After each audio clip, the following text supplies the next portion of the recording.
Hey guys, Mr. T here, just doing a quick video on exponential models, but specifically to help you with the Let's Marbleslides or the Marbleslides Exponential activity on Desmos. So the last challenge you need to do for this portfolio of learning is to do the Marbleslides for exponential models. So this is very gamified. This is where everything leads up to. The goal here is you're trying to get all the stars, and through the process of getting the stars, you're going to get to know how exponentials work.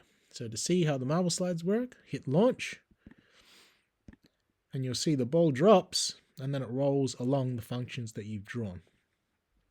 The reason why you need a separate video for this is because you need to see how these exponentials get cut off and stop at a certain point. There's an extra step to it because all you've been shown is how to draw exponentials that go on forever.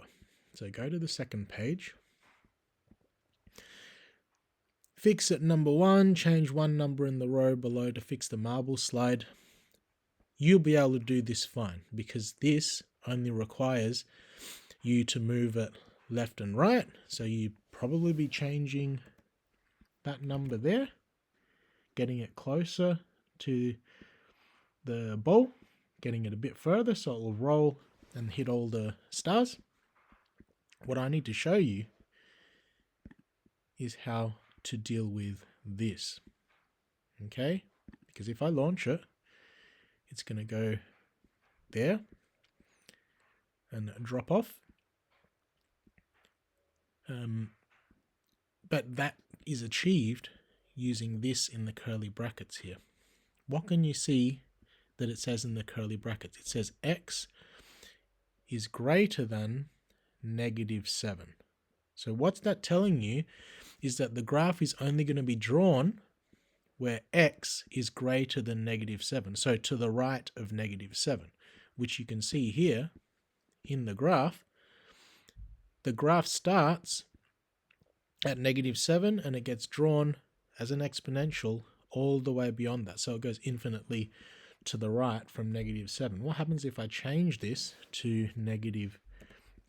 Now you can see it starts at -8. What if I do it -9? Now it starts at -9. So you're going to do challenges where the exponential doesn't go on forever. You're going to need to mess around with the curly brackets to get them cut off up to a point that you need, and then move around the function using the things that you've learned about the exponential function and changing the features of it. So if I did this, I'll put the default in 1 times by 2 to the power of x take nothing, add nothing. That's what's going to be drawn. And I'll start it at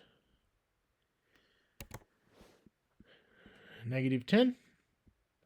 I need it to move up a little bit. So what if I made it 2, 3? Launch it. That's only going to get 3 of the stars. I'm going to have to extend the Marbleslides a bit further to the left. And how am I going to do that? I'm going to play around with the curly brackets. Okay? The challenges will clearly get harder as you go. But always start off with the default.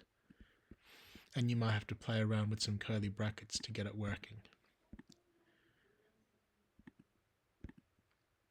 Especially some of the challenge problems towards the end, like this. Okay? 16 and onwards, you can see you might have to cut them off, because if I launch this, this exponential goes on forever, and the ball's got no way to come back. So you're going to have to cut it off. So maybe this one, this thick one that's selected, curly bracket, x, let me stop it at greater than -5, and the curly bracket. So now you can see I've cut it off at -5, that's why it stopped there. And there's going to be a position for the ball to roll down and roll back the other way. Let's see if that works.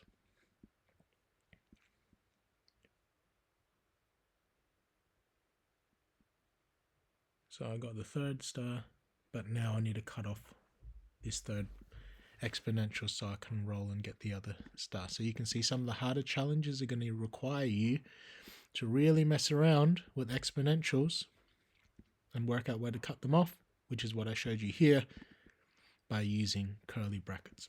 Hopefully that helps you out. See you in the next video.